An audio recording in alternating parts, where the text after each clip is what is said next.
suis avocate au barreau de Paris depuis 3 ans maintenant, donc en droit des affaires, essentiellement en droit des sociétés et en droit commercial. Donc moi ce que je fais c'est du conseil aux sociétés, donc j'aide les sociétés à choisir leur forme juridique, à créer une structure qui va porter leur activité et les entrepreneurs tout simplement à entreprendre pour faire aboutir leurs idées et tout simplement pour passer de l'idée au projet. J'accompagne aussi les PME et les TPE dans leur suivi juridique pour l'approbation des comptes annuels, tout le suivi juridique classique, les contrats qui vont arriver en cours de vie sociale. Par exemple, comment est-ce qu'on va organiser le partenariat avec un influenceur ou encore pour une galerie d'art, comment est-ce qu'on va organiser l'apport d'affaires avec un influenceur dans le secteur de l'art et de la culture. Donc voilà, ça c'est mon champ de compétences. Je fais aussi un peu de contentieux, mais à titre extrêmement accessoire, pour débloquer surtout des situations. Par exemple, un président de société qui va partir au bout du monde, ça m'est arrivé pendant le confinement, et qui va refuser de convoquer une assemblée générale pour approuver les comptes annuels. Donc concrètement, qu'est-ce qu'on fait dans ce cas de figure? On saisit le tribunal de commerce en référé, et ensuite on demande la désignation d'un mandataire ad hoc. Donc j'interviens plus dans ce cas de figure, ou encore dans l'inexécution de contrats, par exemple par un prestataire qui ne va pas honorer ses engagements. Et donc parallèlement à mon activité libérale, j'ai aussi fondé un projet entrepreneurial qui s'appelle la Box Juridique, qui est un projet qui œuvre à l'accès au droit et à l'information juridique pour les porteurs de projets et les entrepreneurs, en mettant la formation au service de l'innovation et l'innovation au cœur de la transmission. Et je suis aussi partenaire de LegalTech et de certaines pépinières d'entreprises comme PSL Pépite, Call the Lawyer et MyRobot. Pourquoi aujourd'hui cette masterclass? Déjà c'est pour vous démontrer que le droit c'est pas un frein au développement d'un projet entrepreneurial, mais c'est un véritable outil au service d'un projet. Et je suis partie d'un constat, c'est un constat partagé, la conformité elle s'applique pas qu'aux grosses boîtes. La conformité elle concerne n'importe quelle personne dès lors qu'elle a identifié un besoin et une idée et qu'elle fait passer concrètement au projet et sa mise en exécution. Typiquement, là aujourd'hui, vous avez une idée de société, vous créez vos statuts constitutifs pour immatriculer votre société. Les statuts sont incomplets, il manque des mentions obligatoires, une dénomination sociale, le siège social, l'assujettissement de la société à l'IS. Les statuts ils sont incomplets, vous risquez d'avoir un rejet par le greffe. Deuxième cas de figure, vous ne déclarez pas les bénéficiaires effectifs de votre société. Là, on va voir plus tard qu'est-ce qu'un bénéficiaire effectif. Vous encourez une sanction de 6 mois d'emprisonnement et 7 500 € d'amende. Merci. Troisième cas de figure, vous n'avez pas de pacte d'associés, c'est-à-dire que vous êtes associé avec vos 3-4 amis d'école de commerce. Vous avez créé donc votre société, mais vous n'avez que des statuts, et donc vous n'avez pas de pacte qui régit les relations entre associés. Le pacte d'associés, c'est le contrat de mariage pour les sociétés, et vous n'en avez pas. Là, vous risquez de bloquer votre société. Typiquement, vous avez un associé qui va à l'autre bout du monde et qui ne vous répond plus. Vous avez du capital dormant dans votre société, et après, pour débloquer la situation, ça va être plus compliqué. Il va falloir mettre en place une procédure contentieuse. Ensuite, vous créez votre site internet.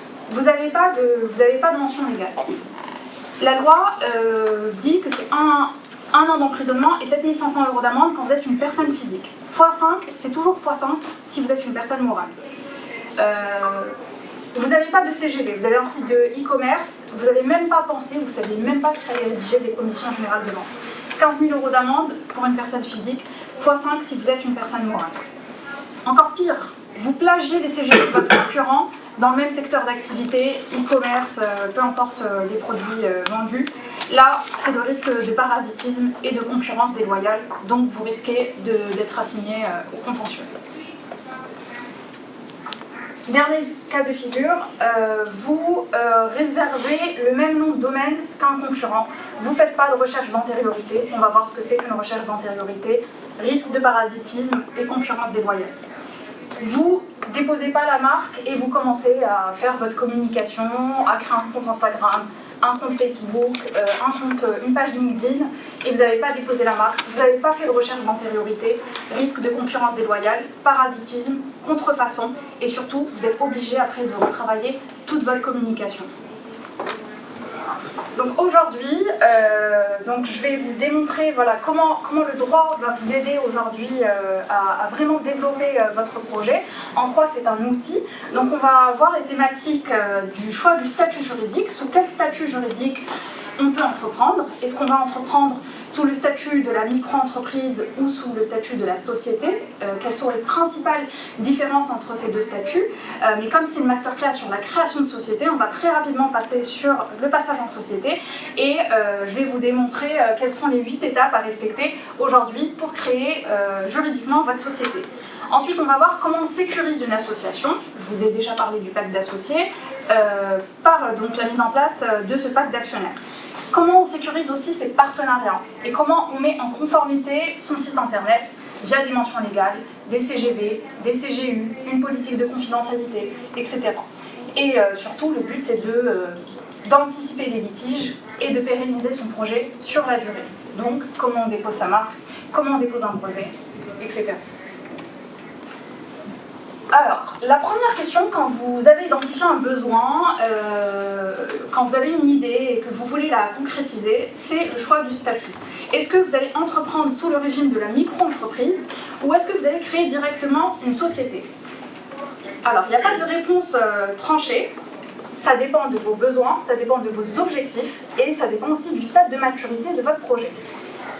Il faut savoir que la micro-entreprise, elle ne vous permet pas de vous associer. Vous êtes deux sur un projet, vous ne pouvez pas être deux sous le statut de la micro-entreprise. Donc à ce moment-là, vous êtes obligé de constituer une société. On va voir quelle forme sociale est adaptée à chaque projet.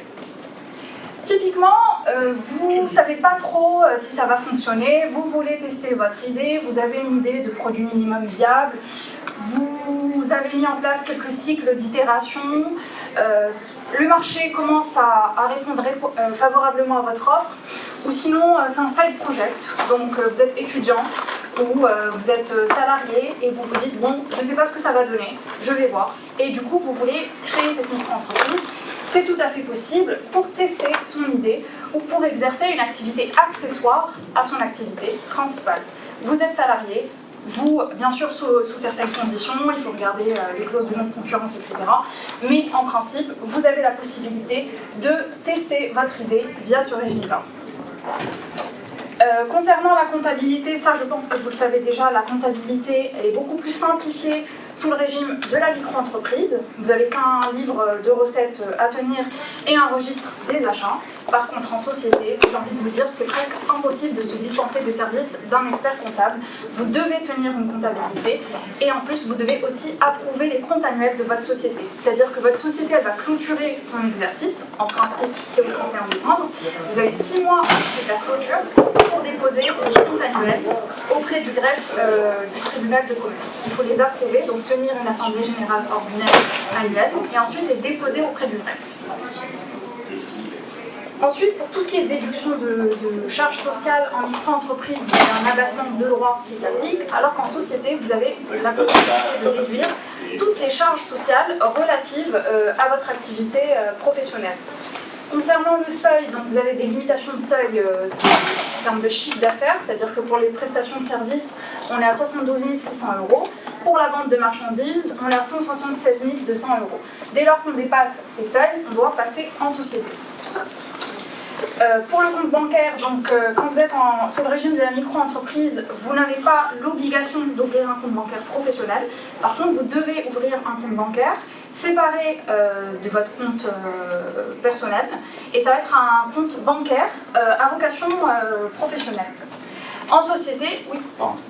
Enfin, vous finissez si vous voulez, ce sera par rapport au seuil en question. Oui, je vous en prie, allez-y. Est-ce qu'on peut cumuler les deux si la micro-entreprise fait à la fois du service et vente de marchandises? Est-ce que du coup ça fait un total de 240 000, 248 000 et quelques? C'est ça, oui. Il y a une règle de calcul qui s'applique, je ne saurais pas vous donner le chiffre exact, mais on peut cumuler les deux pour évaluer si on a dépassé ou pas les seuils. Ok, très bien. C'est tout à fait ça. Donc en société, vous avez l'obligation donc, de tenir un compte bancaire professionnel qui va être ouvert au nom de la société. Alors la TVA, on ne peut pas récupérer du TVA en dessous d'un certain montant de chiffre d'affaires. En société, on peut récupérer la TVA sur l'achat des biens et des services. Et là où c'est très très important, et j'ai envie de vous dire, c'est le critère déterminant, c'est la protection du patrimoine. Quand vous êtes en micro-entreprise, votre responsabilité, elle est illimitée. C'est-à-dire qu'en cas de difficulté financière, vos créanciers, votre banque, l'URSSAF, les impôts, peuvent saisir vos biens personnels. Alors que quand vous êtes en société, la société fait écran entre votre patrimoine personnel et votre patrimoine professionnel. Du coup, vos créanciers ne peuvent pas appréhender votre patrimoine personnel.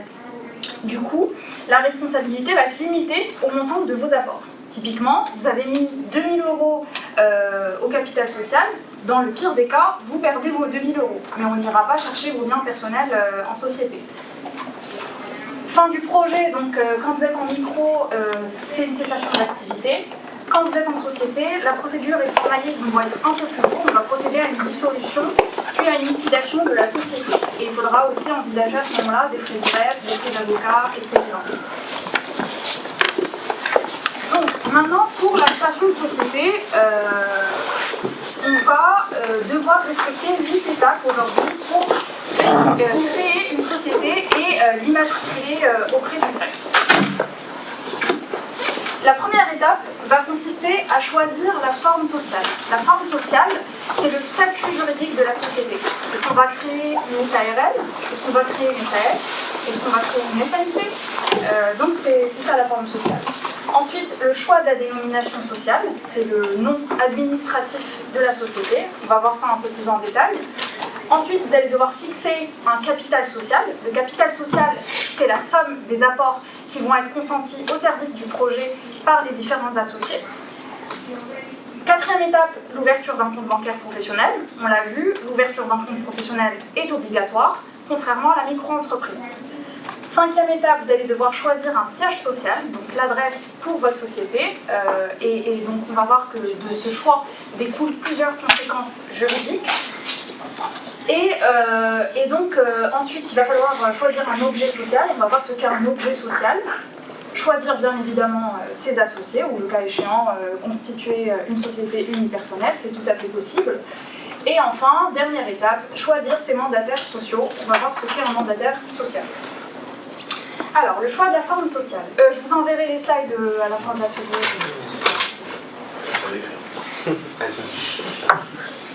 Alors, vous avez...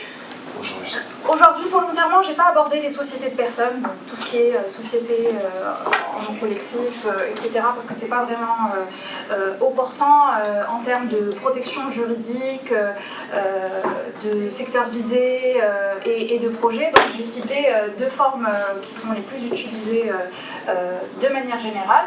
Et donc on va comparer ces deux formes sociales, tout en sachant qu'il y en a une qui reste quand même à privilégier, surtout si vous avez une idée de start-up. On va voir pourquoi c'est important aujourd'hui, typiquement, de privilégier la SAS à la SARL. Donc, la SARL, c'est la société à responsabilité limitée. Sa version unipersonnelle, c'est l'URL. L'entreprise unipersonnelle à responsabilité limitée. Et la SAS, donc, c'est la société par action simplifiée. Sa version unipersonnelle, la société par action simplifiée unipersonnelle. Ce qu'il faut savoir, c'est que dans la SARL, vous avez une liberté statutaire qui est plus restreinte.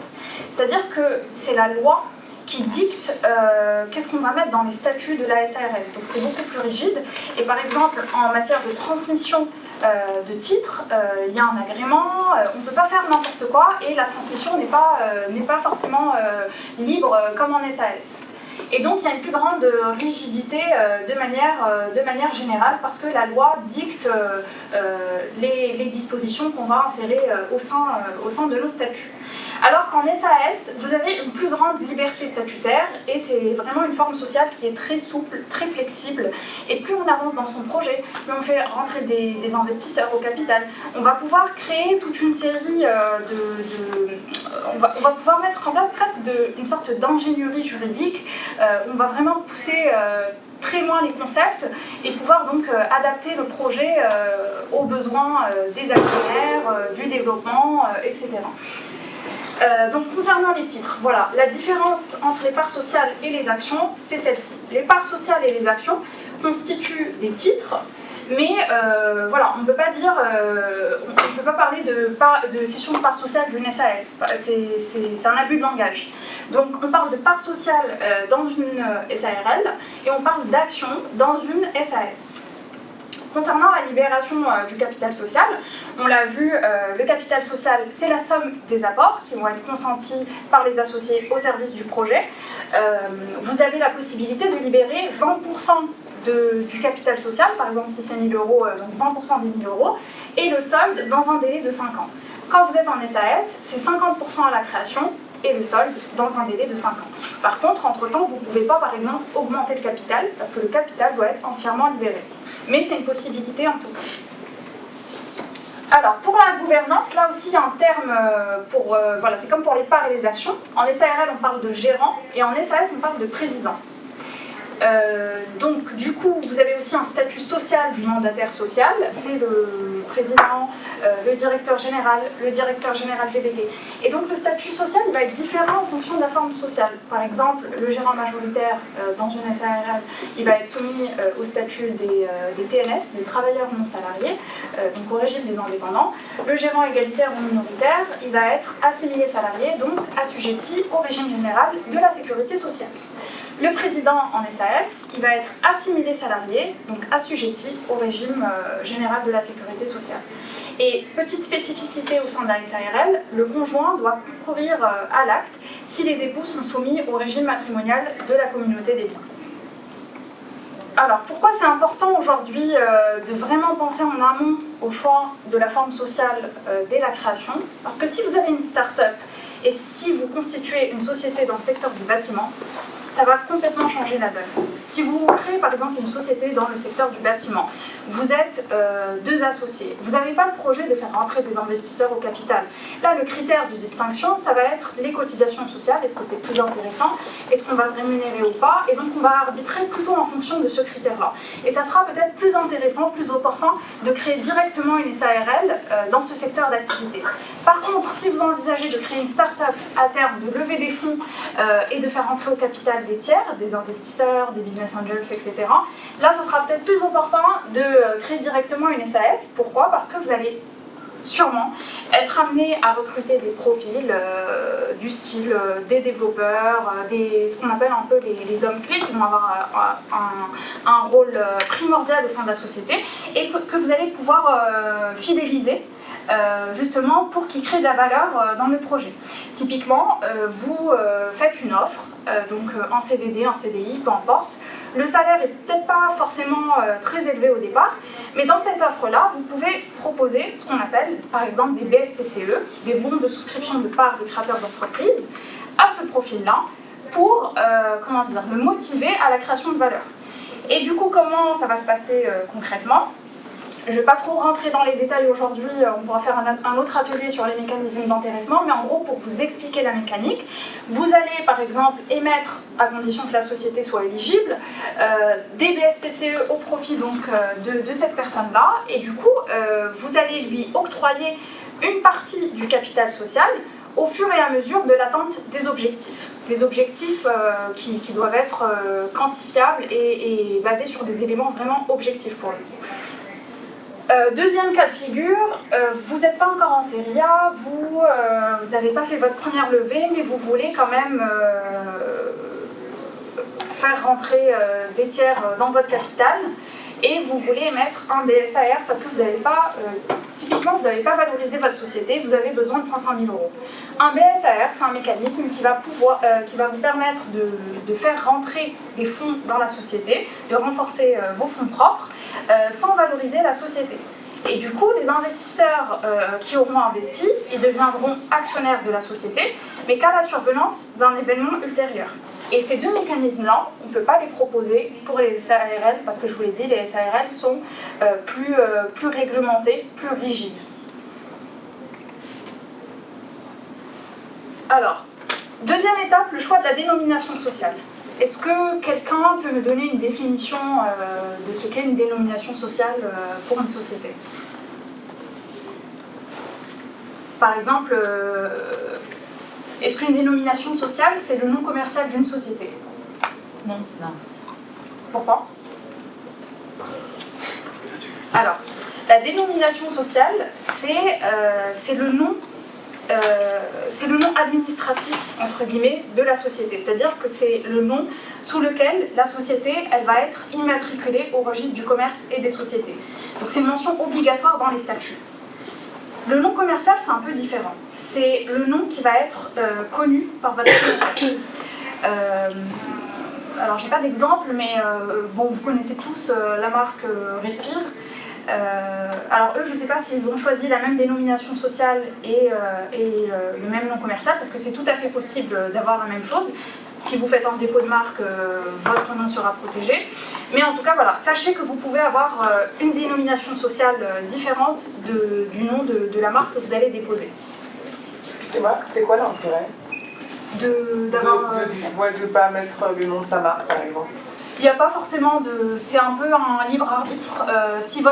Par exemple, si votre nom commercial est disponible, vous pouvez donc le déposer à titre de marque et vous avez beaucoup de sociétés qui ont le même nom commercial et la même dénomination. Parce qu'au final, la dénomination, c'est vraiment administratif. C'est une mention qui va apparaître sur tous les actes, les factures, les contrats. Donc il faut vraiment voir ça d'un point de vue administratif. D'accord. Oui, si je peux me permettre de répondre à cette question, parce que là c'est lié aux marques. En fait, on peut très bien avoir une maison mère qui a un nom qui n'est pas très connu, qui est vraiment juridique. Et par exemple, avec votre produit, si vous voulez vraiment cibler une clientèle particulière, vous pouvez choisir un nom imagé pour parler à ces cibles-là, mais après, peut-être que vous avez déjà en tête d'avoir une autre marque. Donc, la maison mère n'est pas seulement... On va avoir multimarque. Ça peut être dans ces esprit. D'accord. Oui, c'est ça. Si vous envisagez de créer plusieurs produits, c'est peut-être plus opportun de distinguer les deux. Mais par exemple, dans le cas de Respire, c'est peut-être opportun de garder le même nom pour les deux. Donc tout dépend aussi de ce que vous envisagez de commercialiser à terme. Donc voilà. Donc la dénomination sociale, elle vous permet d'immatriculer votre boîte auprès du greffe du tribunal de commerce. Et le nom commercial, donc c'est celui qui est connu par votre clientèle, et le nom, il peut être protégé via un dépôt de marque auprès de l'INPI, l'Institut national de la propriété intellectuelle. J'aurais une question par rapport à ça. C'est obligatoire Obligatoire le dépôt de marque en fait? Alors pas du tout. Par contre, c'est vivement recommandé et on va voir pourquoi. Alors comment est-ce qu'on anticipe un litige en concurrence déloyale pour ne pas porter atteinte aux droits d'un tiers? Alors, on fait une recherche d'antériorité. Avant de créer une société, il faut faire une recherche d'antériorité sur le site de l'INPI, sur le site d'Infogreffe, sur le site de l'AFNIC pour le nom de domaine, pour s'assurer qu'on n'est pas en train de porter atteinte aux droits d'un autre tiers qui a créé par exemple une marque similaire à la nôtre. Et du coup, ça pourrait très mal se passer et déclencher une action en parasitisme, en contrefaçon s'il a déposé sa marque, etc. D'où l'intérêt aussi d'effectuer cette recherche d'antériorité avant de procéder au dépôt. Oui. Dans le cas où ce serait le même nom mais que le secteur d'activité n'est pas du tout le même, est-ce qu'on peut considérer ça comme parasitisme ou autre Alors tout dépend. Si c'est le même nom et vous visez deux secteurs d'industrie complètement distincts, donc déjà il faudra faire une recherche d'antériorité, vous faire accompagner par un avocat, déposer la marque, etc. Mais si vous recevez l'opposabilité de la part de votre adversaire, entre guillemets, là vous avez la possibilité, alors moi je ne le fais pas du tout, mais par exemple les avocats en droit de la propriété intellectuelle le font, il y a une possibilité de négocier un accord de coexistence. Donc voilà, c'est un peu au cas par cas aussi. Mais en tout cas, oui, quand on dépose une marque, vous avez 40 classes au sein sur le site de l'INPI et donc il faut aussi cibler la classe que vous voulez exploiter. Excusez-moi, j'ai une petite question. En fait, quand on a reçu l'accord de l'INPI, est-ce qu'on est protégé, genre c'est fini, ou il peut y avoir quelqu'un qui vient encore nous dire qu'il n'est pas d'accord par rapport à son... Vous avez publié, vous en êtes à la fin de la procédure? Oui, on a reçu le papier. Alors a priori, si vous n'avez pas eu droit d'opposition, votre marque est déposée, mais après vous n'êtes pas à l'abri a posteriori de recevoir une opposition d'un adversaire et à ce moment-là, c'est vraiment du cas par cas et il faut négocier ces accords de coexistence. Si je peux me permettre, en fait l'INPI ne fait pas de contrôle. C'est-à-dire que c'est un organisme qui reçoit le dépôt, mais il ne se donne pas comme responsabilité de vérifier si vous êtes le premier ou pas. C'est pour ça qu'eux-mêmes vous disent de faire une enquête d'antériorité, donc la responsabilité elle est sur vous. Et si quelqu'un demain venait à vous contester quelque chose, vous ne pouvez pas lui dire tiens, moi aussi j'ai déposé la marque. Parce que lui aussi a généralement obtenu son dépôt et que vous coexistez dans les faits, mais vous ne vous connaissiez pas ou vous n'aviez pas conclu d'accord, et dans ces cas-là, à charge pour vous de conclure l'accord. Donc le dépôt n'est pas, ne vous prémunit pas d'un éventuel litige. C'est juste que, ça y est, vous au moins vous êtes officiel. Quoi. Ouais, d'accord. Et après... Et attention, c'est pas vie, c'est 10 ans. Exactement. C'est la remise. Ouais, Ah, les d'accord. 10 ans, ouais. Et même pire, c'est pas, non seulement c'est 10 ans, mais en plus vous avez l'obligation d'exploiter la marque. C'est-à-dire que c'est à partir du moment où vous privatisez un mot Oui. et que vous empêchez quelqu'un sur le même secteur et sur le même territoire de l'utiliser, si vous ne l'exploitez pas, vous pouvez subir ce qu'on appelle la déchéance de la marque. C'est-à-dire qu'on considère que vous l'avez bloqué, mais si c'est pour ne rien en faire, il vaut mieux que quelqu'un qui a un objectif avec en fasse quelque chose. Vous avez une question? Oui. Du coup, après l'opposition peut se faire même après 20 ans d'existence de la société ou... Ah bah oui, pourquoi pas, mais dans ces cas-là, cette personne, elle aura démontré qu'elle-même, elle vous était antérieure. Ah, donc elle a fait une enquête antérieure, elle. Elle ne fait pas d'enquête, c'est que si elle vient vous attaquer, c'est qu'elle estime qu'elle était là avant vous. Et 20 ans plus tard, juste pour finir, cette obligation justement d'exploiter la marque, il y a aussi une autre obligation qui vous incombe quand vous avez déposé la marque, c'est l'obligation de veiller à ce que cette marque ne soit pas utilisée à tort. Okay, donc si pendant 20 ans, vous avez existé, lui estime qu'il a existé avant et qu'il n'a jamais rien fait pour vous informer de son existence, son action, elle peut être assez résiduelle. Quoi. Voilà. Mais le droit des marques, c'est pas un droit absolu. Hein. Donc tout, comme le dit Maître Admi, tout est une affaire de situation. C'est ça. Voilà, donc si j'ai un conseil à vous donner, si vous avez une idée de fonds commercial, pensez à déposer votre marque dès la création de votre société, parce que vous allez devoir communiquer sur les réseaux, créer votre site internet. Donc la marque, c'est aussi, ça fait partie de l'identité visuelle de votre société. C'est du branding, c'est votre image de marque, c'est un tout. Donc voilà, pensez dès la création à procéder au dépôt. Troisième étape, donc l'ouverture du compte bancaire professionnel. Donc comment ça se passe concrètement? Votre avocat, vous avez donc votre idée de création, vous avez en tête toutes les mentions obligatoires, vous avez discuté, échangé avec votre avocat, donc il vous envoie le projet de statut et vous allez voir votre conseiller bancaire et vous lui demandez donc l'ouverture d'un compte bancaire professionnel au nom de la société, et sur ce compte-là, vous allez déposer le capital de la société. Ensuite, le banquier il va vérifier le dépôt du capital, par exemple 1 000 €, conformément à la répartition prévue par les statuts. Par exemple 600, 400, en fonction. Et ensuite, le banquier vous envoie ce qu'on appelle le certificat de dépôt des fonds, et ce document-là, il va permettre à votre avocat de finaliser le projet de statut constitutif de la société pour déposer le dossier auprès du greffe du tribunal de commerce qui dépend du siège social de votre société. Voilà. Et bien évidemment, le compte bancaire doit être ouvert au nom de la société. Quatrième étape, comment on fixe le montant du capital social? Le capital social, c'est quoi? Le capital social, c'est la somme des apports qui vont être consentis par les associés à la société. Vous avez 3 types d'apports aujourd'hui. Vous avez les apports en numéraire, c'est ce que vous connaissez, c'est une somme d'argent, par exemple 1 000 €. Vous avez les apports en nature, par exemple une marque, c'est un apport en nature. Vous avez développé une marque, vous voulez l'apporter en nature, il faut qu'elle fasse l'objet d'une évaluation en amont, mais vous pouvez l'apporter en société et recevoir des actions en échange de cet apport. Et le troisième type d'apport, un peu moins utilisé en pratique, c'est l'apport en industrie. C'est un savoir-faire technique, spécifique. Mais attention, l'apport en industrie, contrairement aux apports en numéraire et en nature, il ne concourt pas à la formation du capital social. Quel capital social pour votre société?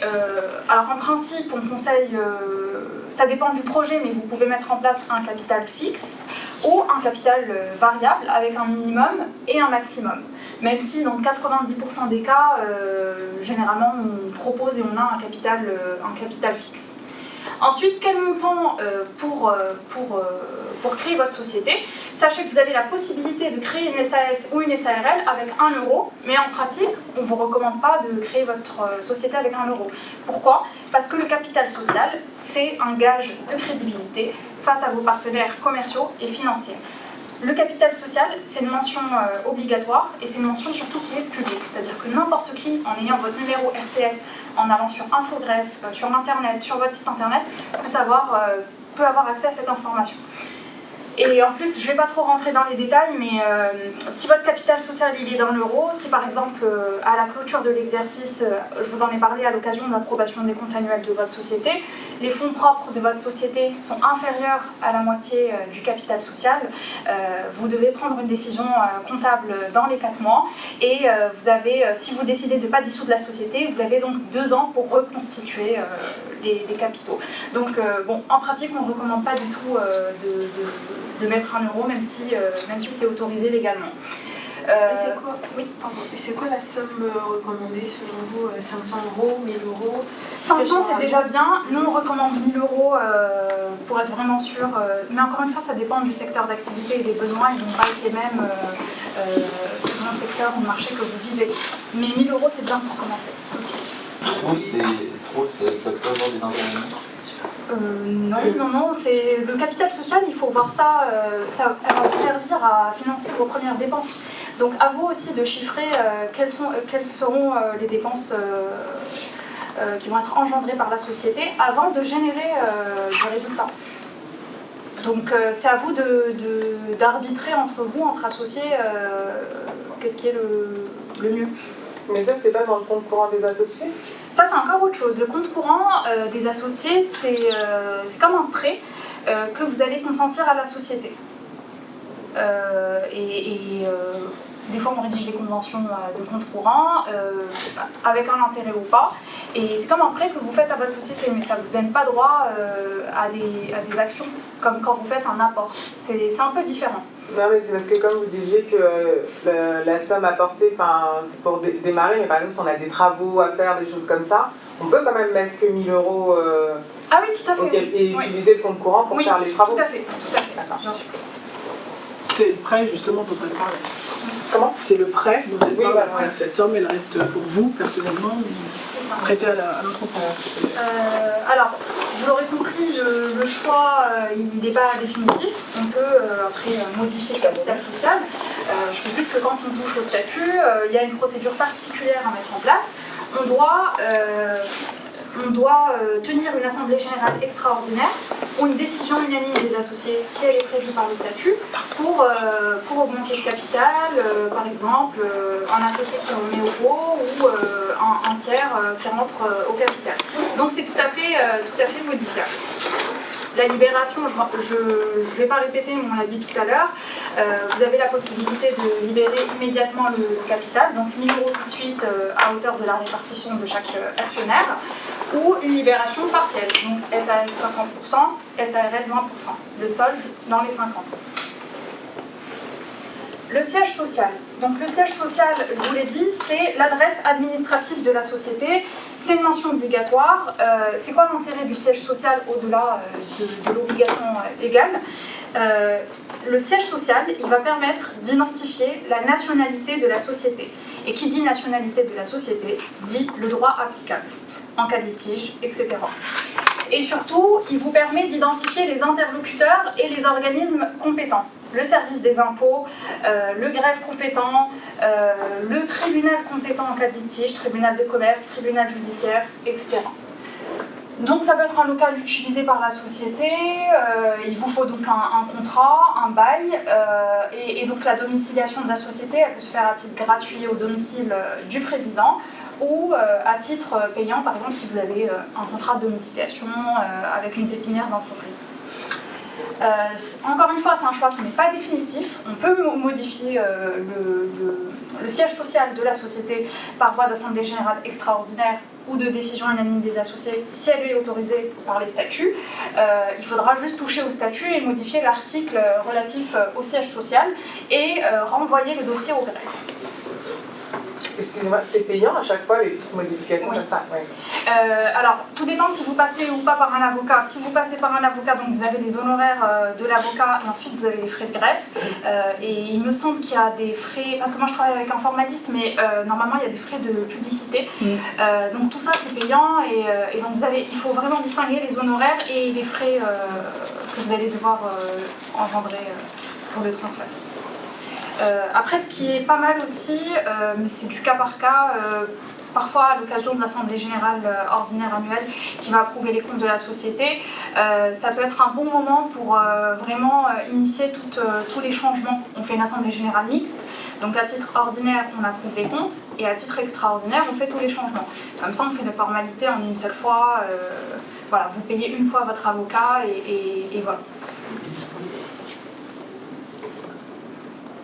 Alors, l'objet social. L'objet social, c'est l'activité que la société va exercer pour obtenir le résultat escompté.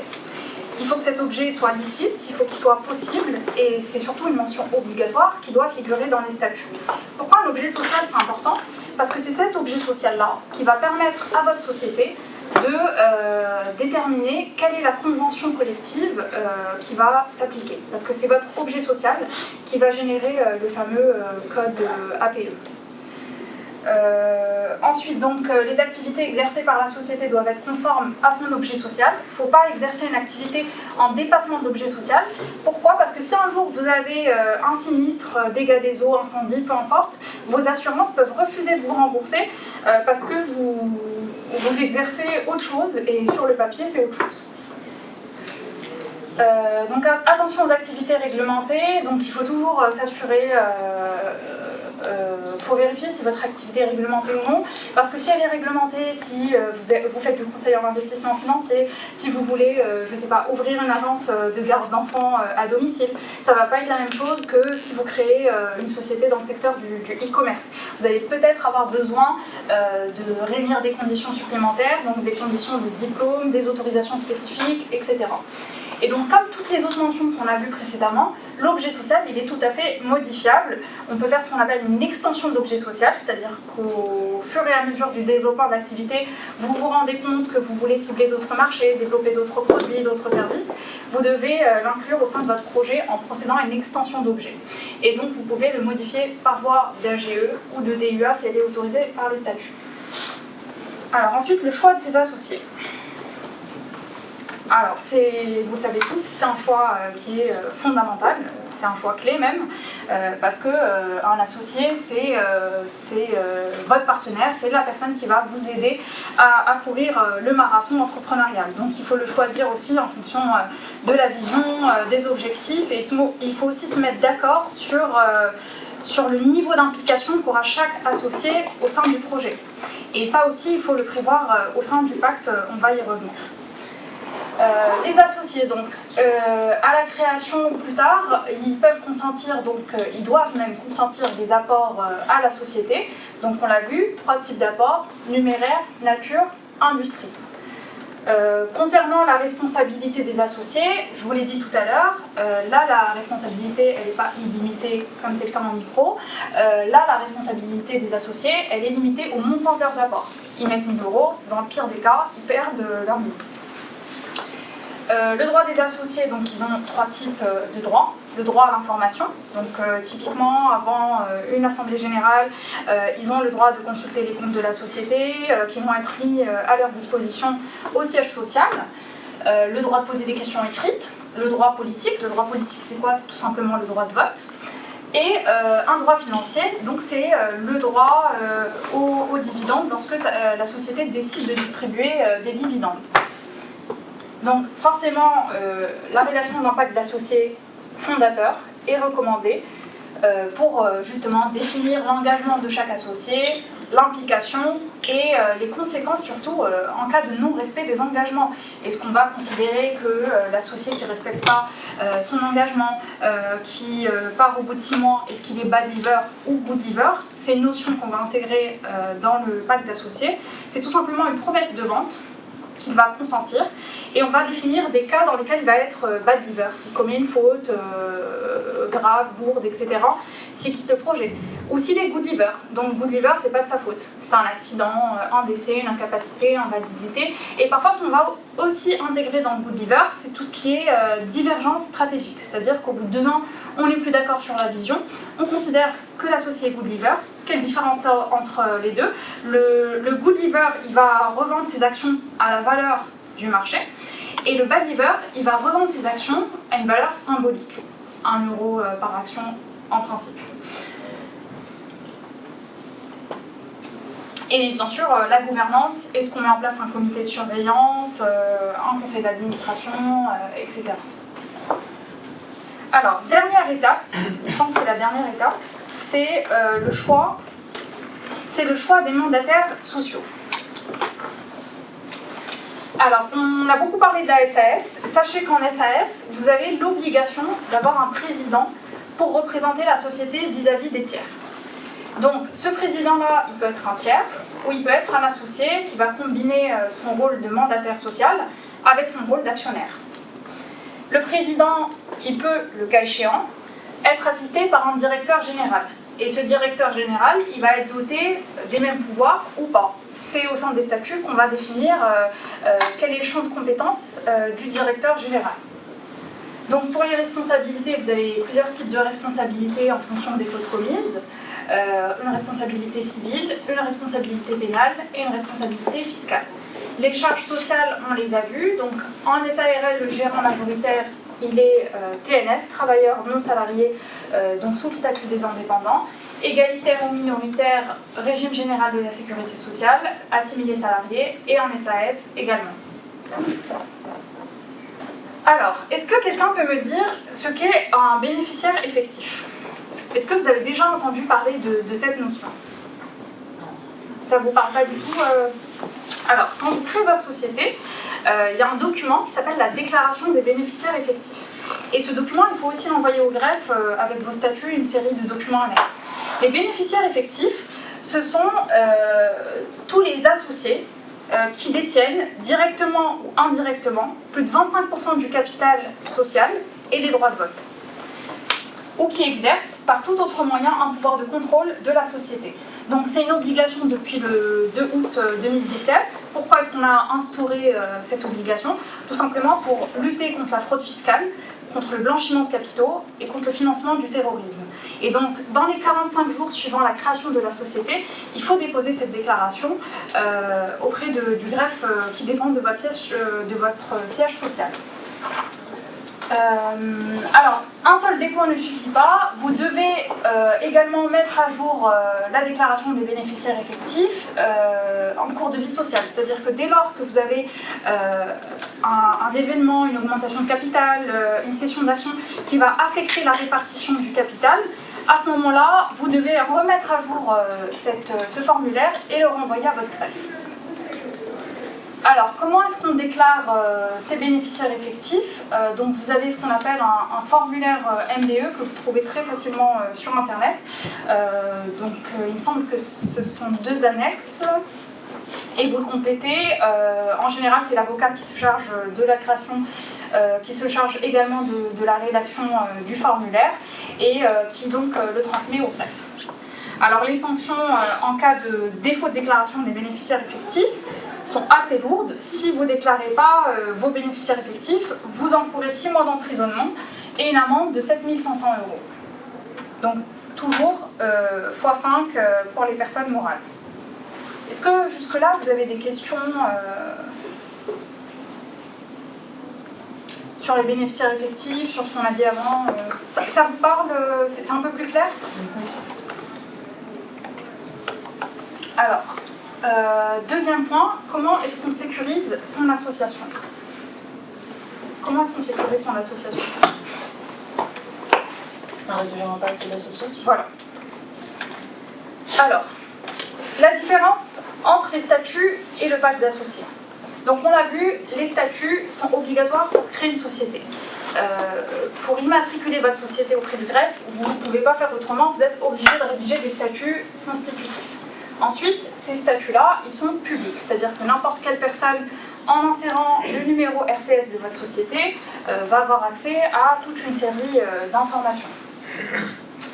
Alors que le pacte, il est facultatif, il n'y a aucune obligation de rédiger un pacte d'actionnaire, mais par contre, voilà, c'est à vos risques et périls et vous risquez de bloquer la société en cas de litige ou de mésentente.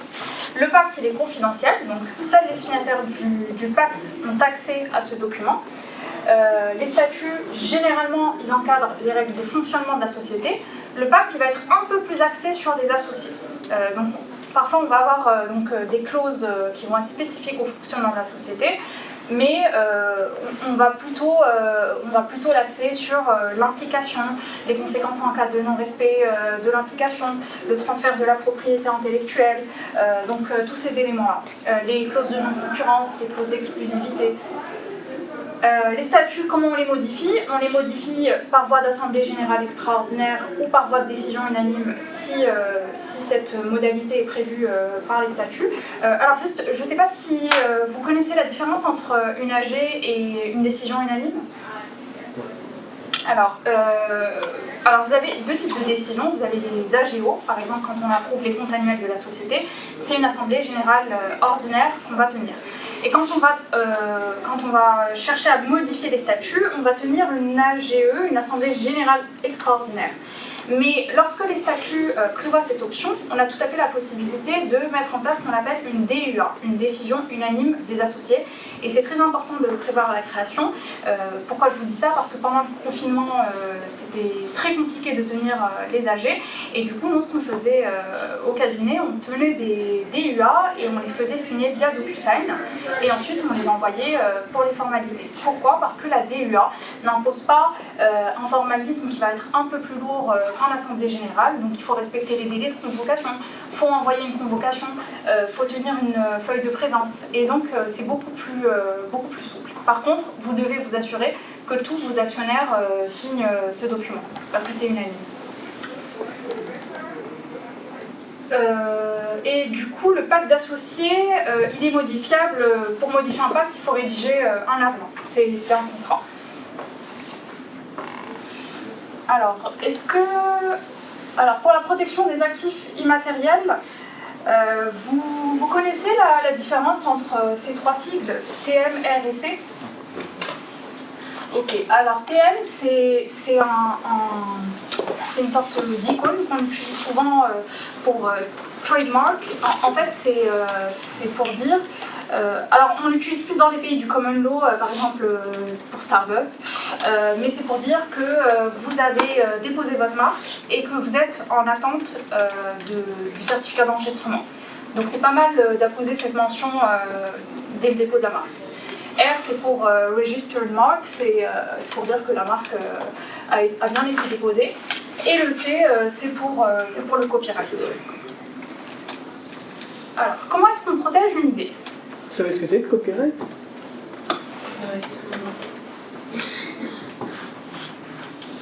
Droit d'auteur? Alors, on va y venir. Ok. Alors, à votre avis, comment est-ce qu'on protège une idée en France? C'est à travers un dépôt aussi, non? Ouais. La suite. C'est ça. Si on veut être vraiment juste et correct, on ne peut pas vraiment protéger une idée en France. En fait, c'est la matérialisation de l'idée qui peut faire l'objet d'une protection. C'est-à-dire que le droit d'auteur en France, il naît du seul fait de la création. Mais par contre, on peut protéger une idée en déposant une marque, par exemple, en déposant un brevet, en réservant un nom de domaine. Donc ça fait partie des éléments qui visent à protéger aujourd'hui une idée. Et donc la marque. Donc la marque, c'est un actif stratégique. Pourquoi ? Alors déjà, qu'est-ce qu'une marque ? On a vu ce qu'était une dénomination sociale, donc c'est le nom administratif de la société qui lui permet d'être immatriculé auprès du greffe. La marque, c'est un signe qui va servir à distinguer vos produits ou vos services en tant que personne physique ou personne morale de ceux d'autres personnes physiques ou d'autres personnes morales. C'est la définition que nous donne l'article L711-1 alinéa 1er du Code de la propriété intellectuelle. Alors, pourquoi c'est important de déposer sa marque ? L'enregistrement de la marque va conférer à son bénéficiaire, à son titulaire, un droit de propriété pour les produits ou les services qu'il a désignés. Les avantages, donc vous êtes protégé pendant 10 ans à compter du dépôt, c'est renouvelable. Vous avez un droit exclusif en tant que titulaire et vous avez le droit de vous opposer à l'utilisation du signe par d'autres concurrents s'il y a un risque, par exemple, de confusion dans l'esprit du public. Le nom de domaine. alors le nom de domaine, vous savez tous que oui. Ça marche aussi pour le logo, aussi, la marque, non? Tout à fait. On peut déposer une marque verbale, donc le nom commercial, et on peut déposer ce qu'on appelle une marque semi-figurative, donc on peut déposer un logo. Un logo, ça me va. Non conseil. Alors moi je ne suis pas du tout avocate en droit de la propriété intellectuelle, bien sûr j'ai des notions, mais c'est-à-dire que j'accompagne pas vraiment mes clients sur le dépôt et la recherche d'antériorité, mais vous avez ces deux options. Nous on conseille en priorité le dépôt de la marque verbale, parce que le logo il va être amené à évoluer, peut-être. Enfin, donc voilà, c'est bien de déposer les deux si vous en avez la possibilité. Surtout que le dépôt, il le prévoit pour le même prix. C'est-à-dire que vous faites votre dépôt, bah, vous mettez le nom et le... Le nom de domaine, c'est important parce que c'est l'identifiant de votre site internet. Votre site internet, c'est votre vitrine. Et donc, c'est important de réserver le nom de domaine et idéalement de déposer sa marque en même temps. Donc, le nom de domaine qui permet au public d'identifier votre société. C'est aussi un actif stratégique, au même titre que la marque. Il faut l'utiliser de manière effective. Et c'est pas la même chose qu'un dépôt de marque, parce que le nom de domaine, c'est pas un droit de propriété intellectuelle, et du coup, il n'ouvre pas droit aux mêmes actions que le dépôt de marque. Typiquement, le dépôt de marque, il vous ouvre le droit à une action en contrefaçon, alors que le nom de domaine, au mieux, vous pouvez intenter une action en parasitisme commercial ou en concurrence déloyale. Donc, le dépôt de la marque vous ouvre un champ, un panel d'action qui est beaucoup plus étendu. Alors, on recommande forcément aussi de faire une recherche d'antériorité pour le nom de domaine que vous envisagez de réserver. Sur le site, il me semble, de l'AFNIC et le site d'OVH, vous avez la possibilité de faire une recherche d'antériorité. Parce que vous savez que vous avez le nom de domaine, donc le nom entre le 3W et ce qu'on appelle l'extension, le .fr, .org. Et voilà, s'il y a exactement la même société concurrente qui exerce dans le même secteur d'activité qui a choisi ce nom de domaine, voilà, assurez-vous bien déjà qu'elle a déposé la marque, comment elle exploite, depuis quand elle exploite, est-ce qu'elle l'exploite de manière effective. Donc il faut faire tout ce travail de recherche en amont, parce qu'on a vu le risque derrière, c'est de devoir retravailler toute sa communication. Excusez-moi, mais en fait, quand on rentre le nom de domaine, s'il est déjà pris, on ne peut pas le prendre. Ça dépend, parce que vous savez, vous avez des extensions aussi. .fr, .org. Et moi, quand j'ai créé la box juridique, initialement, le nom était la boîte juridique et ça avait été déjà pris, mais j'avais la possibilité de choisir une autre extension. Parce que l'autre personne, elle avait acheté soit que FR, soit que com. C'est ça. Et du coup, vous pouvez prendre votre extension, mais bon, c'est un peu à vos risques et périls, parce que si elle a déposé exactement le même nom en tant que marque, si vous êtes dans la même classe INPI, ça peut être assez compliqué et potentiellement litigieux derrière. Et puis il y a des gens qui achètent exprès et qui après vous les revendent. Il y a des cabinets pas tout pris, quoi. Exactement. Il y a des cabinets d'avocats, quand ils se constituent, ils achètent toutes les extensions. Et parfois, ils brainstorment sur 4 ou 5 noms et ils achètent tout pour au moins s'assurer que... Le prix, il est Mais par rapport aux ça coûte pas cher d'acheter un nom de domaine. Oui, ça dépend des cas. Tu prends pas le risque, tu prends le code nom. Oui, c'est ça. Mais après, alors j'y connais pas grand-chose en extension, mais alors c'est vrai que c'est... Mais en même temps, org, c'est organisation, donc... ça dépend des sociétés. Il y a des sociétés d'avocats qui vont créer l'extension Par contre, c'est conseillé d'acheter .co.company, alors qu'ils sont basés en France. Parce que si vous achetez donc, le je ne sais pas si c'est une règle qu'on va affecter à la nationalité ou si c'est une règle qu'on va affecter au secteur d'activité. Donc c'est un peu au cas par cas. Moi, je l'ai jamais fait. Et j'avoue, Mais pourquoi pas. .com.org.fr. moi je recommande, mais après... C'est vendu en pack maintenant. Il y en a qui sont vendus en pack. Alors, question ouverte, comment est-ce qu'on met en conformité son site internet? J'en ai brièvement parlé en introduction. Mais les CGV. Oui. Mensuel. Oui. Comment ça s'appelle? l'RGPD. Oui. Et les CGU. CGU, c'est conditions générales d'utilisation. Donc CGV, conditions générales de vente. CGU, conditions générales d'utilisation. Les CGV, elles sont Oui. J'ai une petite question. Quand c'est de la location, est-ce que c'est toujours des conditions générales de vente ou pas? De la location de quoi exactement? D'articles, plateformes? Oui. Oui. Donc c'est vente? Oui, oui. Parce que dans vos c'est des conditions générales de vente et en plus, je vais en parler, mais il y a toute une série de clauses qu'il va falloir mettre en place pour tout ce qui est restitution du bien, remboursement, pénalité de retard. Donc voilà. Donc B2C, alors B2C, on a une obligation donc, de communiquer les CGV. C'est l'article L113-3 du Code de la consommation qui prévoit cette obligation, donc c'est le fondement légal.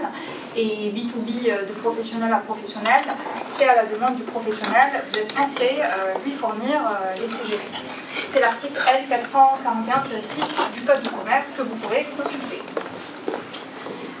Les CGU, les conditions générales d'utilisation, elles ne sont pas obligatoires, mais elles sont vivement recommandées. À votre avis, pourquoi? Tout en sachant que les CGU, c'est un peu le contrat qui va régir les modalités de fonctionnement d'un site internet. Notamment là, quand il y a le Covid, les gens qui demandent des remboursements, des choses comme ça, si on n'a pas... Alors là, c'est plus de l'ordre des CGU.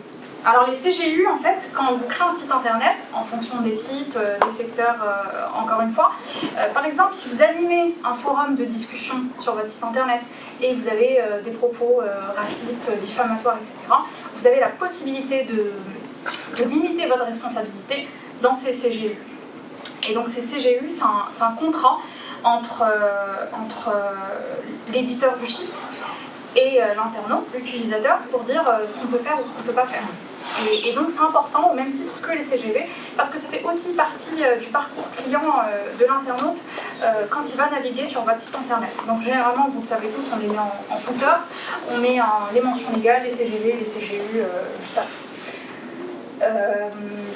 Voilà. Ensuite, pour l'intérêt, donc les CGV, c'est le socle juridique des relations commerciales avec votre client et vous allez pouvoir déterminer dans ces CGV toute une série de clauses qui vont s'appliquer. Par exemple, pour la location de vêtements, sous quel délai on envoie les vêtements, sous quel délai vous pouvez obtenir le remboursement, le droit de rétractation aussi du consommateur de 14 jours. Et toutes ces mentions-là, il va falloir les intégrer dans vos CGV. Et je vais y venir, il ne suffit pas juste de créer des CGV sur votre site internet et c'est terminé. Pour qu'elles soient opposables, il faut que votre client les ait acceptés. Du coup, si c'est sur votre site internet, nous ce qu'on recommande c'est de mettre une case à cocher. Si c'est en formulaire papier, une signature précédée de la mention lui approuvée. Par exemple là, dernièrement pour un client, mais rien à voir dans le secteur du BTP, je lui ai fait ces CGV, on a déterminé toute une série de clauses applicables. Typiquement, ils font des travaux et des chantiers dans des maisons d'habitation. Qu'est-ce qu'on fait en cas de vol? Qu'est-ce qu'on fait si le client, le soir, il se réveille, sachant qu'il est sur place pendant les travaux, il se réveille, il va sur le chantier, il se blesse. Voilà, donc c'est toute une série d'hypothèses que vous avez la possibilité d'inclure pour protéger au maximum le client, sachant bien évidemment qu'il faut préserver un équilibre contractuel dans vos CGV. Les CGU donc, définissent les modalités d'utilisation de votre site internet et vous permettent donc de vous prémunir de toute responsabilité en cas de litige. Bien sûr, le plagiat, on ne recommande pas pour les raisons suivantes. Concurrence déloyale, risque de parasitisme commercial. Là, je vous en ai parlé, l'opposabilité, pour que les CGV ou les CGU soient opposables à votre prospect, à votre client, à votre internaute, il faut qu'ils les aient acceptés. Donc soit par le biais d'une case à cocher, soit par le biais d'une signature précédée de la mention lui est approuvée. Le cas de plagiat, c'est du coup copier en fait les conditions générales d'une autre entreprise. C'est ça. Et pas du tout les adapter à sa situation. C'est vraiment pas recommandé parce que malheureusement ça se fait énormément. Et moi j'ai même vu une société qui avait plagié les CGV d'une autre société et la première société avait une charte éthique sur son site internet, c'est-à-dire qu'elle s'est même pas foulée, elle a même repris la charte éthique sans mettre en place une charte éthique. Donc à un moment il faut aussi adapter les contrats. Donc bon. C'est quoi le risque? Si vous ne communiquez pas vos CGV, donc vous risquez une amende administrative de 15 000 € quand vous êtes une personne physique, x 5 quand vous êtes une personne morale. C'est le fondement, donc c'est l'article L441-1.4 du Code de commerce. N'hésitez pas à aller faire un tour aussi sur Légifrance. Du coup, si on commence avec une marketplace, si on rentre sur une marketplace, tout dépend de la marketplace où on intègre. Par exemple, si on va pour Amazon, Oui. on doit respecter les mentions légales d'Amazon. Oui. Là, nous, on est juste le fournisseur. Oui, vous vendez via Amazon. Oui, ça. Oui. Mais après, si vous avez votre site internet et vous vendez vos propres produits, là, vous êtes obligé de... Oui. Alors, les mentions légales, donc, qui a un site internet Anthony, tu as des mentions légales? Oui, j'en ai. Vous avez vos mentions légales? Bientôt. Donc c'est... Et tout ça aussi. Super, Bon. tu as été bien accompagné. Donc c'est des informations qui vont porter sur l'éditeur du site internet. Je vous invite aussi à regarder sur Légifrance quelles sont les mentions obligatoires, mais on doit savoir aussi qui est l'hébergeur, qui est l'éditeur du site internet. Pourquoi? Parce que si un jour il y a un litige et on veut assigner un site internet en responsabilité, et on cherche les mentions légales pour envoyer l'assignation, on ne trouve rien. Vous voyez, donc il y a aussi un intérêt derrière. Donc ça permet l'identification de l'auteur du site internet en cas de litige. Forcément, c'est aussi un gage de crédibilité face à vos internautes, à vos prospects qui vont se rendre sur votre site internet. Et c'est un outil aussi dissuasif. Alors là, on parle plus... on parle plus un outil dissuasif aux abus de la liberté d'expression sur Internet. On parle plus des sites qui prévoient un forum de discussion ou des commentaires. Astuce, alors vous avez... alors si vous passez par un avocat qui va vous rédiger vos mentions légales, vos CGV, vos CGU, c'est très bien, il pourra très bien s'en charger dans le cadre d'un bac. Mais si vous le faites tout seul, voilà, n'hésitez pas à consulter les générateurs de mentions légales sur Internet. Oui. Combien ça coûte quand on passe par un avocat Pourquoi pour le pack complet CGV, CGU et mentions légales et politique de confidentialité. Il faut compter à peu près entre 1005 et 2000 €. Ouais. Et après, voilà, ça dépend si c'est au contrat ou si c'est en pack global pour tous les... voilà. Mais à minima, donc, si vous, voilà, quand vous créez votre site internet, le premier réflexe à avoir, n'hésitez pas à vous rendre sur le site d'un générateur de mentions légales et ensuite à vérifier que vous avez bien indiqué toutes les mentions qui étaient prévues par la loi. Voilà, et c'est une liste qui va varier en fonction de votre statut juridique. Si vous êtes entrepreneur individuel ou si vous êtes une société, vous n'allez pas avoir les mêmes mentions légales. On les a vues tout à l'heure pour la société. Dénomination, capital social, siège social, registre du commerce et des sociétés, numéro sirène, etc. Aussi, les mentions légales ont un autre intérêt, je trouve, c'est par exemple au niveau de la crédibilité pour éviter des fraudes. Normalement, il y a des sites pirates qui essaient de nous voler des informations. Quand on va faire un tour là-dedans, en général, on voit tout de suite que c'est louche, c'est bizarre. Oui, c'est exactement ça. La politique de confidentialité, à votre avis, à quel moment il faut mettre une politique de confidentialité sur son site internet? Comme ça... Si on enregistre des données. Oui. Alors, du moment où vous collectez des données à caractère personnel de vos internautes, par exemple, si vous avez juste un formulaire de contact sur votre site internet, vous êtes obligé d'avoir une politique de confidentialité pour expliquer comment vont être traitées et collectées les données. Et si vous envoyez une newsletter, c'est pareil, hein, c'est parce que si vous envoyez une newsletter et 2 semaines plus tard, vous commencez à communiquer sur vos offres commerciales, c'est pas tout à fait conforme. Donc voilà, c'est pareil pour les lead magnets, c'est très courant dans le domaine du marketing digital, etc. Donc faites bien attention à être conforme au traitement des données de vos utilisateurs. Voilà, et la sanction, donc, c'est 5 ans d'emprisonnement et 300 000 € d'amende. Ça fait beaucoup d'emprisonnement.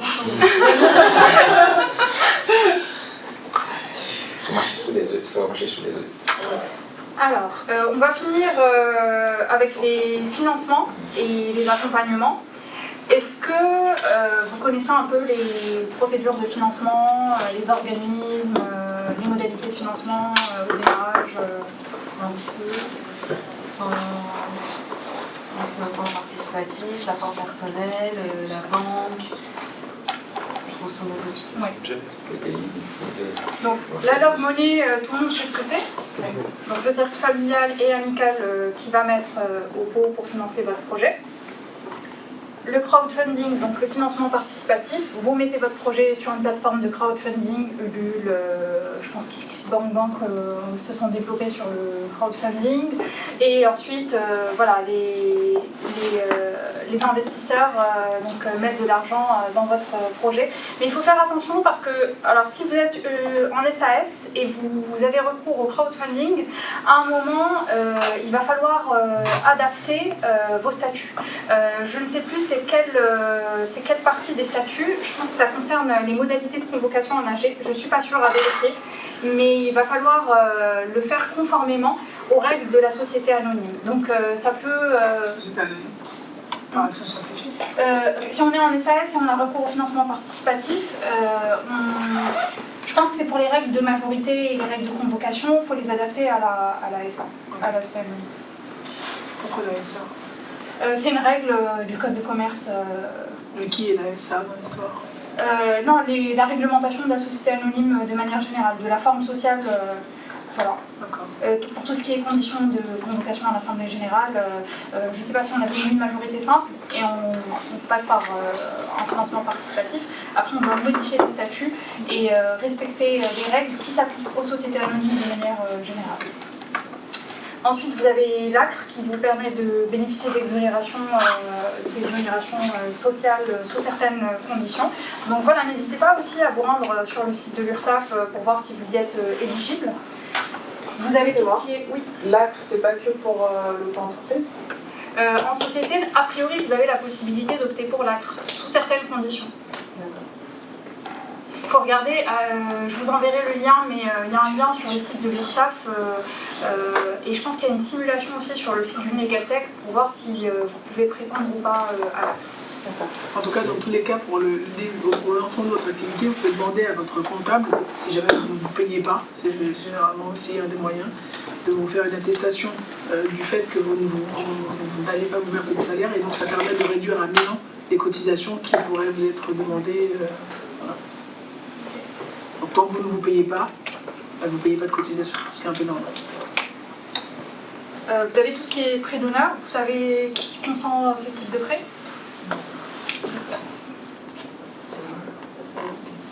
Alors vous avez deux réseaux, le réseau Entreprendre et le réseau France Initiative. C'est des prêts à taux zéro, sans garantie, sans caution, que vous vous engagez à rembourser tout simplement sur l'honneur. Les pays aussi, non? Comment? Les pays non plus? À vérifier s'ils ont des partenariats. On ne peut pas combiner France Initiative et Réseau Entreprendre? Ça, je ne saurais pas vous dire. Je ne saurais pas trop vous dire. Ça aussi, ça vérifier en termes... Oui, non, il n'y a pas de règle qui l'interdit. Mais c'est pas des incubateurs, c'est juste des... Non, si c'est des incubateurs, c'est des organismes de financement, mais généralement on relève de l'un ou de l'autre. Oui, okay. Mais c'est par rapport au prêt d'honneur, c'est-à-dire est-ce qu'on peut demander un prêt d'honneur à France Initiative et à... Oui, c'est ça. Normalement, c'est un seul prêt qui est consenti et c'est un prêt par associé. C'est-à-dire que si vous êtes trois... C'est un prêt individuel? Oui, individuel. C'est à la personne, c'est pas à la société. Donc, à vérifier, mais... Voilà, donc on arrive déjà au bout de cette masterclass. Donc on a vu le choix du statut le plus adapté à votre projet. On a vu comment on crée concrètement une société, quelles étaient les étapes aussi à garder en tête pour immatriculer sa société.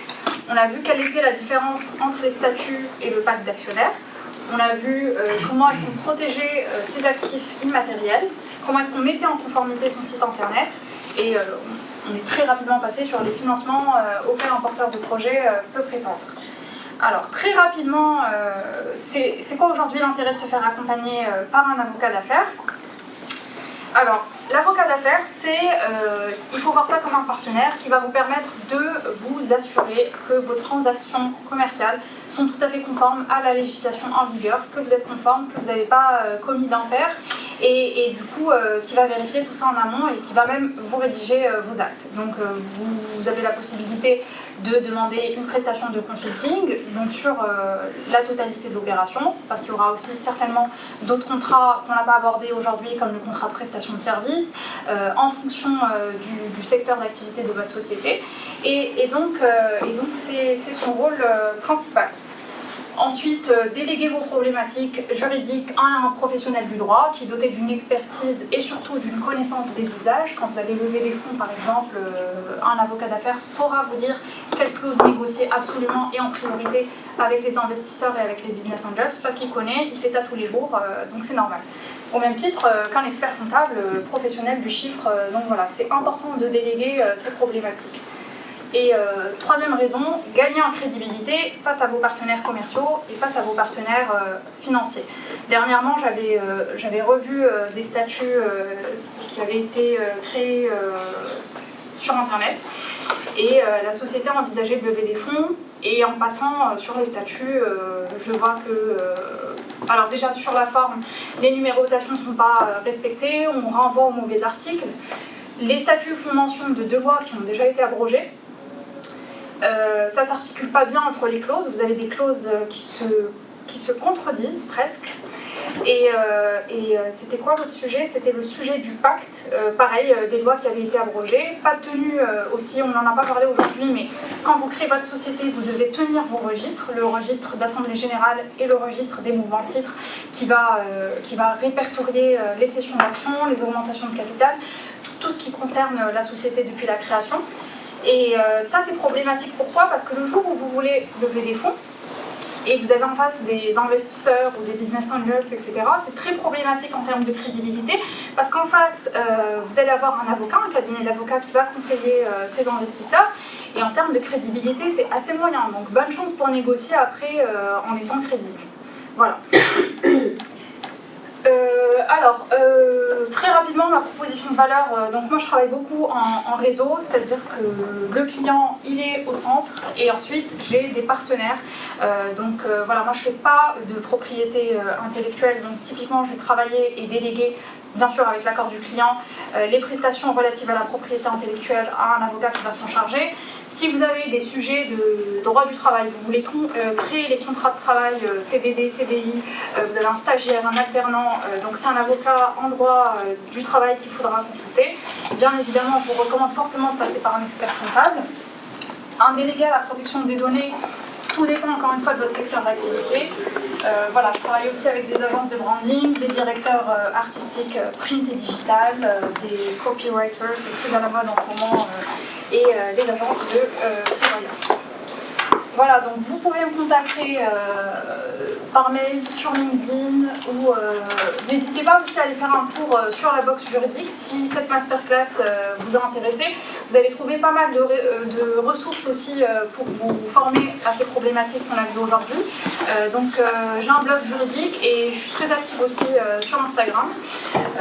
Voilà, je vous enverrai aussi les slides à la fin aujourd'hui. Je ne sais pas si Christelle, tu peux me communiquer la liste des invités pour... merci beaucoup. Est-ce que vous avez des questions Moi j'ai une question.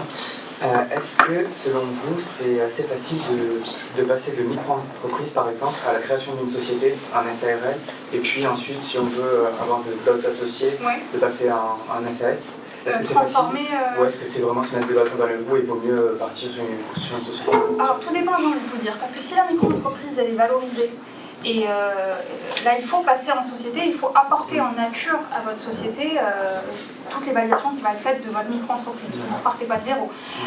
Mais pourquoi vous parlez de SARL? Parce qu'il y a un avantage spécifique ou... Non, pour savoir. Alors, s'il y a une raison spécifique, c'est pourquoi pas, et ensuite vous retransformez en SAS. Mais à ce moment-là, autant passer directement en SARL. Donc il faut évaluer, si votre sujet c'est les charges sociales, ça peut être opportun de passer dans un premier temps en SARL et de transformer plus tard. Mais en pratique, je ne vous recommande pas forcément parce que c'est des frais en plus, des frais de transformation, des frais de greffe, des frais d'avocat. Donc voilà, faites votre analyse en amont pour aboutir. Les frais de transformation, vous passez de SARL à SAS, c'est cher ou c'est cher? Vous savez comment ça se passe? Je ne peux pas vous dire. Alors il y a les frais d'avocat, il faut toujours distinguer donc les frais d'avocat et les frais de transformation. Je n'ai pas les tarifs en tête. Il faudrait regarder sur le site d'Infogreffe. Okay. Vous allez sur Infogreffe et vous allez dans la partie transformation, vous avez une liste d'opérations, vous cliquez dessus et normalement vous avez un tableau avec tous les coûts.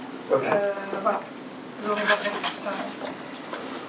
Si, j'en ai une. Dans le cas du crowdfunding, on ne peut pas faire de SARL, c'est SAS obligatoire. Le crowdfunding, c'est en principe une SAS. Okay. Ouais. Mais vous pouvez le faire en votre nom personnel aussi. Ouais.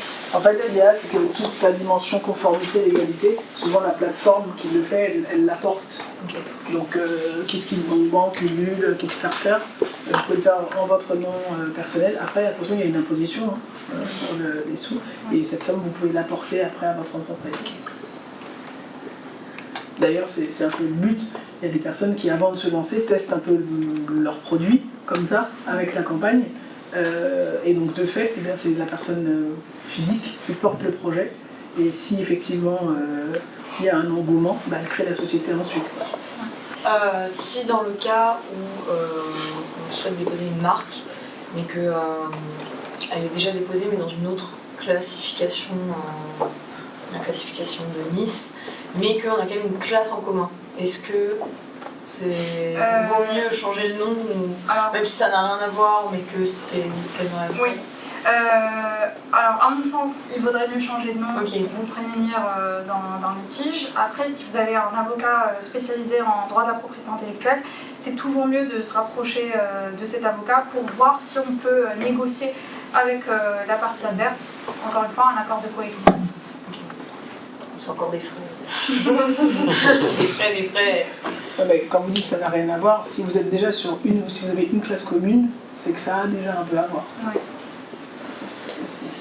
Après, la classification, elle est quand même très vague. Hein. Ouais. Il y a énormément de... Après, c'est des critères qui sont cumulatifs. C'est-à-dire que si vous êtes sur la même classe, ok, est-ce que le territoire, c'est pas chaque critère à considérer indépendamment, c'est cumulatif. Si vous êtes sur le même territoire et que vous avez des classes en commun, donc vous allez adresser un public commun, là il y a un risque de confusion. Faut pas oublier que le but de la marque, c'est de permettre au consommateur d'immédiatement identifier qui est le fabricant du produit ou du service, enfin le fabricant, qui le conçoit, qui le vend. Okay, donc si effectivement vous adressez le même public, vous avez la même marque, et vous vendez les mêmes produits, ou en tout cas des produits qui sont connexes, le risque de confusion qu'on vous cherche à éviter justement par le droit des marques, bah, il est là. Donc, c'est problématique. Okay. Mais voilà, mais encore une fois, si c'est le même territoire et la même classe, autant éviter.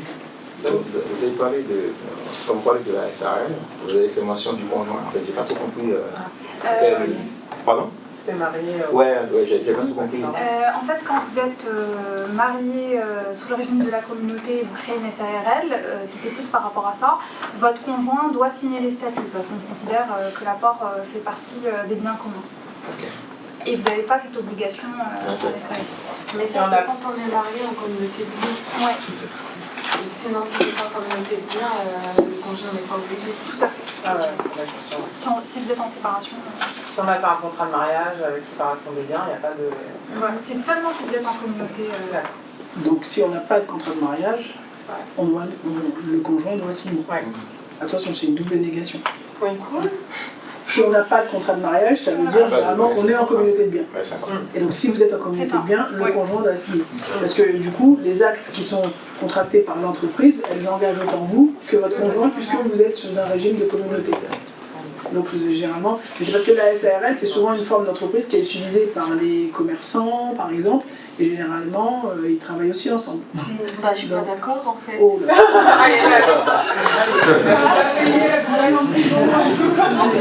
on n'a pas de contrat qui nuit Mais pourquoi en fait l'autre doit être Si, le mariage, c'est le contrat. Non, mais vous avez dit en fait, si on n'a pas de contrat de mariage. Bah justement, si vous n'avez pas de contrat de mariage qui déroge au contrat, enfin si vous n'avez pas de contrat de mariage qui déroge au droit qui découle du mariage, le mariage est un contrat.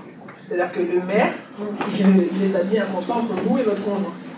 Si vous avez un contrat de mariage qui va apporter des règles spécifiques et qui va déroger à ce contrat qu'a fait le maire, et donc là, ok, chacun ses affaires, sinon c'est le contrat du maire qui compte. Et donc là, c'est ce que vous faites l'engage. Est-ce que le temps de déposer une marque dans votre solo est nécessaire ou c'est vraiment ça sert à rien? Oui, ça sert, mais quel est le but au final? Les frais? Non, ça va, c'est 15 €. Ouais, 200 €, 190 en ligne pour le dépôt de la marque.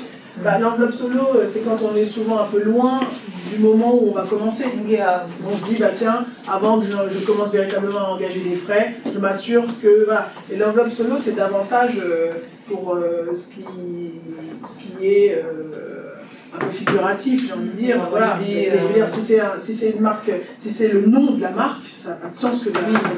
Vous voyez ce que je veux dire? Tout dépend. Si vous faites des dessins et modèles et que vous vous dites, tiens, je veux concevoir un produit. Okay, ou une collection de mode et que j'ai mes premiers croquis, ils ont de la valeur déjà pour moi en tout cas, et je veux pouvoir montrer que en tout cas ces modèles-là, c'est moi qui en suis l'auteur, effectivement là ça peut être intéressant. Mais si c'est vous par exemple, dans le cadre de votre projet, je vois pas ce que vous mettriez dans l'enveloppe. En fait c'est par rapport au concept, mais c'est vrai que le concept c'est Maître Admi le disait, c'est l'exécution. Oui. Solo, ça va bien s'adapter si vous avez une idée si vous avez créé un livre, c'est vraiment un support, c'est très adapté pour les supports matériels. Ok. C'est la preuve de l'antériorité.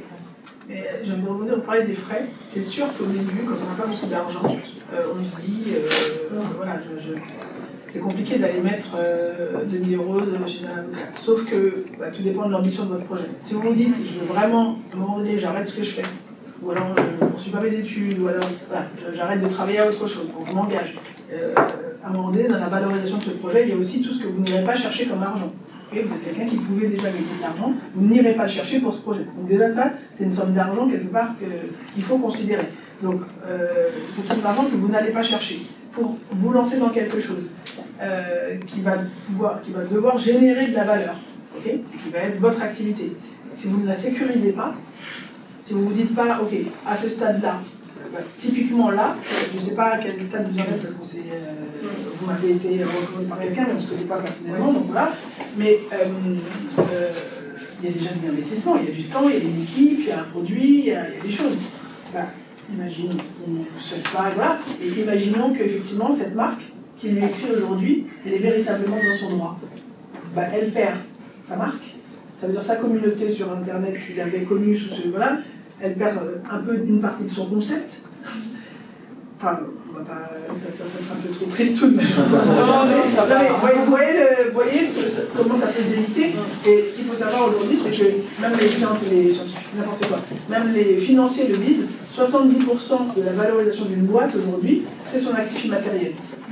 Okay, donc effectivement, il y a une difficulté à se dire je vais mettre de l'argent pour ce qui n'est pas tangible, sauf que ça représente 70% de votre projet. Donc d'accord, vous êtes d'accord pour mettre de l'argent pour prendre un local, vous n'allez pas réfléchir le montant du loyer, parce que vous n'avez pas le choix sans doute. Par contre, le concept, vous pouvez le transporter, c'est lui la valeur. Donc c'est lui qu'il faut sécuriser. On est dans l'ère des idées.